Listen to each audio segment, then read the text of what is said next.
great college football game. A lot of credit to TCU. Thought they came in ready to play. They had a great plan. Thought our defense did a great job of keeping us in the game. Thought the offense really struggled early, obviously, but made some plays at the end of the game to go win it. Some guys stepped up and made, Platt makes that unbelievable catch on the right sideline. Denzel wins on the slant for a touchdown. I thought, as always, Charlie was outstanding, both running and throwing the football. And really proud of our guys, John Mayer's making that kick. I don't know how deep what was that? 51 yarder. I mean, probably hasn't made a lot of 51 yarders even in practice, and that's no disrespect. He's just a gamer. He's a football player, and so, I told our guys in there the storyline's going to be, I don't mean that in a disrespectful way. Everyone's going to talk about us all week, what we're not. Are you not this? And that's what happens. You get to be up here and you get to be ranked. Everyone has to find your flaws.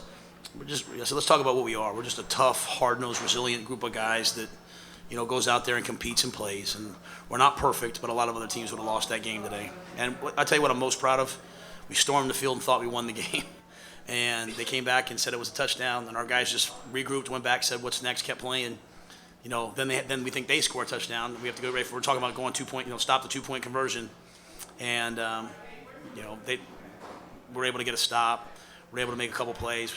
They have it first and goal at the 2, and we win the game. So really proud of our guys for those things. Obviously, we have to be better in some areas, but today's not to worry. I'm not going to worry about that too much. I'm just proud to be out in that field with those guys. Matt, is there just the confidence on this team that you're going to be? I just think, we don't want it to be that way, but I think this was the first game at halftime. Some of the defensive guys were frustrated with the offense, and I don't blame them. I think what we decided at halftime on offense, let's get real aggressive. Let's push the ball down the field. Let's, and I think we did that sometimes in the first half, and their corners were making great plays on, our receivers. But in the end, our receivers made enough plays to go win the game. But we know games are not won in the first and second quarter. They're won at the end of the game. And, even 3 minutes left, we're driving the ball down the field. We're in field goal range. We take a couple penalties, because we're having a hard time with the crowd noise and all that. But our guys don't panic. And I think when you have a quarterback like Charlie, you're not going to panic. And when you have a coaching staff, I thought our coaching staff was out there. They were laughing like, hey, how much fun is this? Let's just go find a way to win the game, even in overtime. And so I've never been to 3 overtime. I've never been to overtime until Texas Tech, and then to go 3 overtimes, and get ready for 4th. I think our guys just appreciate the battle and understand that this is what football's like. Take us through the field goal right at the end of regulation. It looked like you had Noah out there, then you brought John in. Yeah, so Noah usually, John would normally kick that ball out to about the 27-yard line. It was at the 34. So I said on the headset, who should we go with, Mike? Noah. And Mike's like, yeah, Noah's the long field goal kicker because he's finally healthy, And he nailed that one against Texas Tech from about 55, and it just came just short. So, and then he said, wait, he's up in the box. He goes, wait, there's a little bit of wind. He goes, call timeout. And the referee on our side, I called timeout like 3 times. He kept looking at me. I think he thought I was icing my own kicker, and I said, no, please, timeout. And we just said, you know what? There's a little bit of wind at our back. Let's go with the guy who got us there. And that's the thing about Mayers, man. He's a gamer. Even the one he missed early, I called a fake field goal, and Skylar Wetzel did a great job. And so the only 2 kicks, he's missed 3 kicks this year. 2 of them have been on fake field goals when we checked out of it, I think. So I probably at some point should stop doing that, right? And so, but he's just a gamer. He went out and punted for us today. There's a kid, the guy's not on Skylar. He's a walk-on guy. He walked on, which I was a walk-on, so I don't say that in a disrespectful way. I say it like, you talk about a guy. So I want him in my foxhole, and then he made the kick. And then it was like, wow, let's just keep playing. So, but it's a great lesson for me as a coach. Not that I don't trust Noah, completely trust Noah, but sometimes you got to dance with who brought you, right? And Mayers brought us, so we decided to dance with him. Man, what's it mean for you guys are undefeated? Second week in November, and you host Oklahoma at your place. What does that mean to you? I'm excited about it because they haven't been easy. I met with the TV people yesterday, and I said, I'd love it if they were all 45-7. We were just rolling the balls out and running people off the field, but they've all been battles. And we came into this game without Clay Johnston, without Chris Miller, without a lot of guys, Bravion limited, and other guys. Terrell, they just told me on the radio Terrell had 19 tackles. Come on. I just love that about our team, that they just keep competing. So, we wanted to be relevant in the Big 12 championship race. We want to go play in the game, obviously. So we wanted to be relevant in the race coming down the stretch. And, we knew that we were going to have to beat some teams that have beaten us up. We beat West Virginia last week, and, they beat us 58-14 last year. had to come beat TCU, who we haven't been able to beat in 4 years or so. So I'm proud of what it's taken to get there. And it should be a great, opportunity for us next week. They're all hard from here on out, right? Like we have Oklahoma coming, we have Texas coming, then we have to go to Kansas, which will obviously be a challenge going on the road, and they're playing better. So we know they're all going to be challenges. Hopefully we can keep them like this. I'm glad that we're here. Matt, Charmin, we've seen it with him before in the fourth quarter, overtime, where it just seems like he rises to the moment. Is he as tough a quarterback as you've ever been? Yes. Yes, he's one of the toughest people I've ever been around. And he took a big hit there, and I told Gary to go, and then Charlie got up and wait, and then he kind of scrambled around and hit fleeks for a big play. We thought we had a first down, and we had a guy downfield, but just his competitiveness, just his ability to hit that play to Platt. We didn't practice that all week. I mean, that's like a base play in our offense, right? And the way they were playing us, they were doing some different things. We called it, and he went to the third progression. I mean, he's just so advanced. And so I think we get spooked a little bit. We gave up a sack early in the game, so I think we start, as coaches, hey, let's keep him upright. And once we kind of, hope not wear people down, but once the other team, isn't quite as fresh, when we can protect a little bit better, I think we kind of get better and better as the game goes on. But I haven't been around many people just, like Charlie.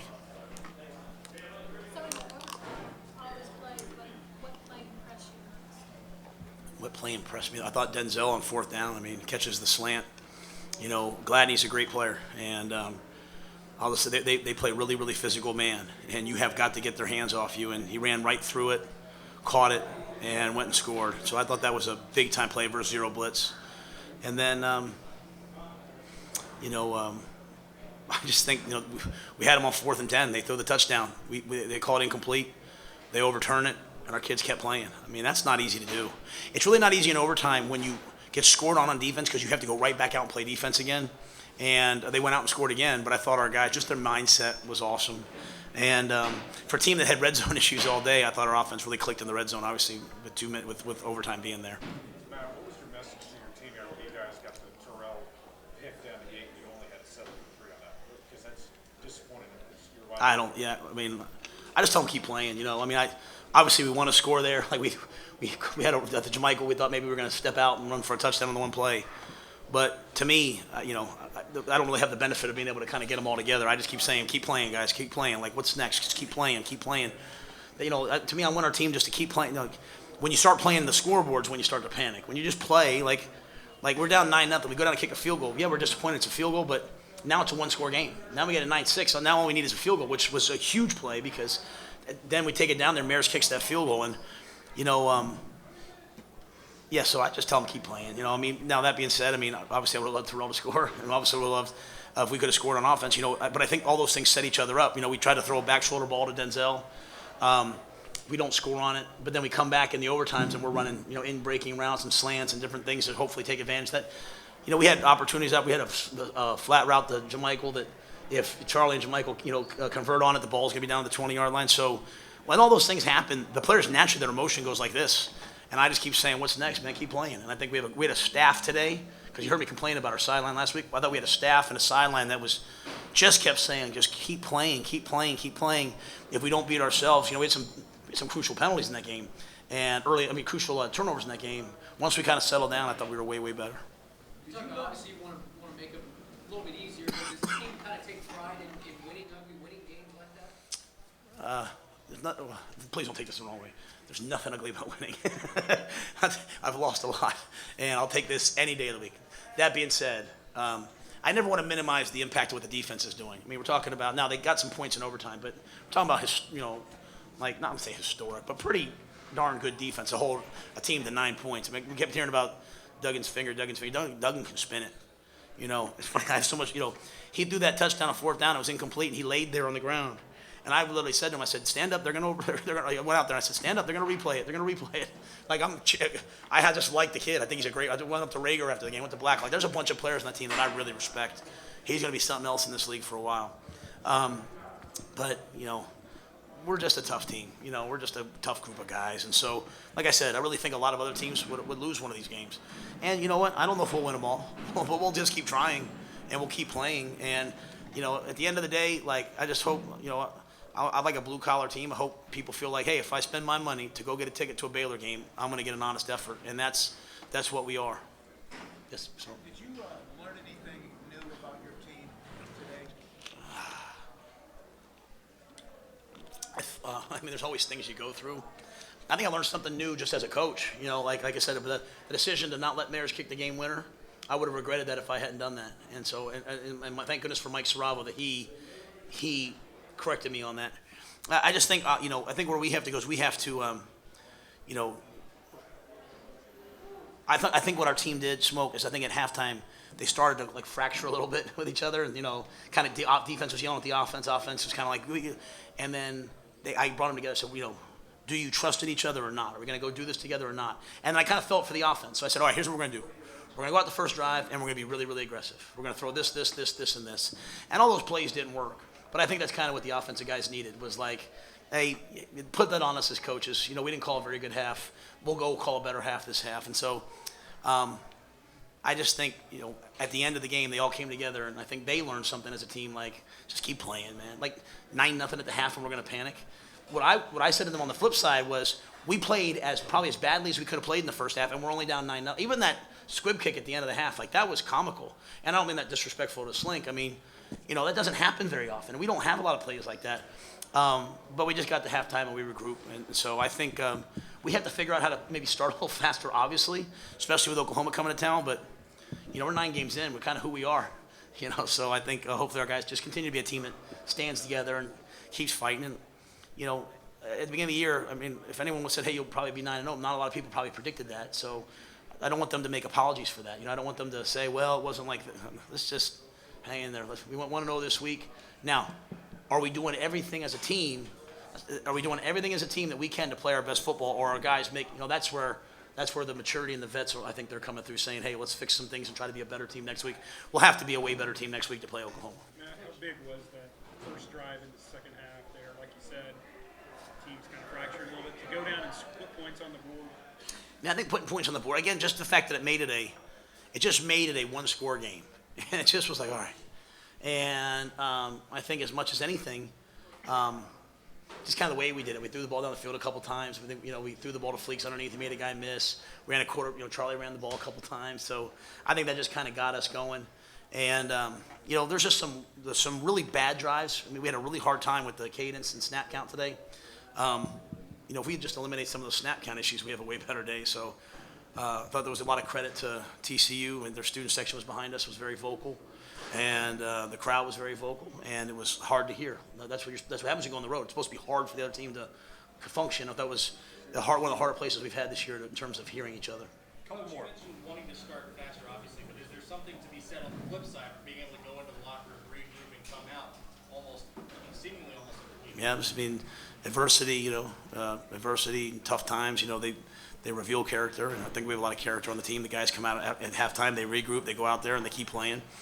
And we're just kind of built that way too. Like we're built to be a physical team that tries to wear you down and play our best football in the fourth quarter. Now, I thought the defense wore down a little bit and struggled a little bit in overtime, and that I think part and parcel of they were on the field too much on offense. Their offense was on the field too much in the first half. I don't think we did a good enough job. Sorry. Yeah, we gave up 2 touchdowns. I think. Yeah, I mean they had the ball. They still had the ball. I mean. We were 9-0 and ended up scoring, giving them 23 points. So just 2 touchdowns, and I'm just saying I thought early on but we played 38 plays in the first half. I mean, to be good on defense, you have to play about 32, 33. So I thought just, we're down, like we said, we're down guys. I mean, Chris Miller's watching at home right now. Bravion was limited coming into it. Gabe Hall's out. So I just think if the offense could have extended some drives in the first half, kept the defense a little fresher, maybe we play a little bit better on defense in the fourth quarter. Do you guys as a team were satisfied? You guys had a great year. When you think they look at it and say, well, we can do a hell of a lot more than we want. We are not satisfied at all. They did not seem. I mean, you can ask Mac. He was in the locker room. They don't seem real satisfied. I think they're proud of the accomplishment, but they're not satisfied at all. I think they recognize that there's things we can do better, and there's things that within our control. I mean, you're going to play good teams, but there's things within our control. I mean, if we just tackle the quarterback a couple times. A lot of those plays, we had 4 sacks where the kid broke out, or a couple times where We had a time where we didn't blitz. We called a blitz and didn't blitz, and Bravion's hitting the quarterback, and someone else is supposed to be coming, and he flips the ball to the back, and so we had some beat ourselves play. The deep play down the middle, we're in one high coverage, and the safety's not in the middle of the field.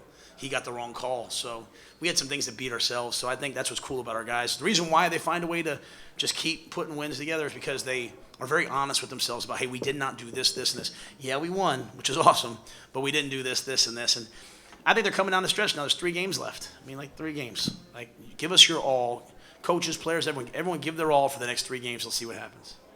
Chuck, and then we're done. I just wanted to ask you that day, what was your message to the team in the locker room, and what was that? Well, I thought they were joyous. I mean, that was a big win for us, especially the way you win. Like when you get up on a team and you win, you win kind of early in the fourth quarter. It's almost like, all right, we won. But I think when you win like that, that's hard. My message as a team was, number one, that they kept saying what's next. Like I said, to win, to think you won and to have the call overturned and I had to literally go find my headset and put it back on. That not a lot of teams would come back from that, and they came back from that, which I'm proud of. And then number 2, I said to them, hey, listen, we obviously have to improve. We have to improve every week, but let's not spend too much time talking about what we're not. Like you guys don't do this, you guys don't do that, you guys equal. Yeah, you're right. Okay, got it. Let's talk about what we are. We're just a tough, gritty bunch of guys, and you know what? We don't need. We're not going to get a lot of accolades. Maybe let's just worry about ourselves and worry about what we're doing. Like, let's appreciate the contributions of a lot of. Let's talk about Mayers making a field goal. Let's not talk about, hey, is it going to be, who's doing the ESPN game next week? What about the Oklahoma? Let's talk about Mayers. Let's talk about Platt making that great catch. Let's talk about Grayling making that pick. Like, let's just talk about the good things we did for now. Now we'll come in tomorrow. It's all about the bad things. But for tonight, I said, go have fun tonight. Take the bus ride home. Go have fun tonight. You deserved it. Walk out of here with your head held high, knowing that, hey, we competed today, and we laid it all on the line. But so did TCU. A lot of credit to them. I thought it was a really good college football game.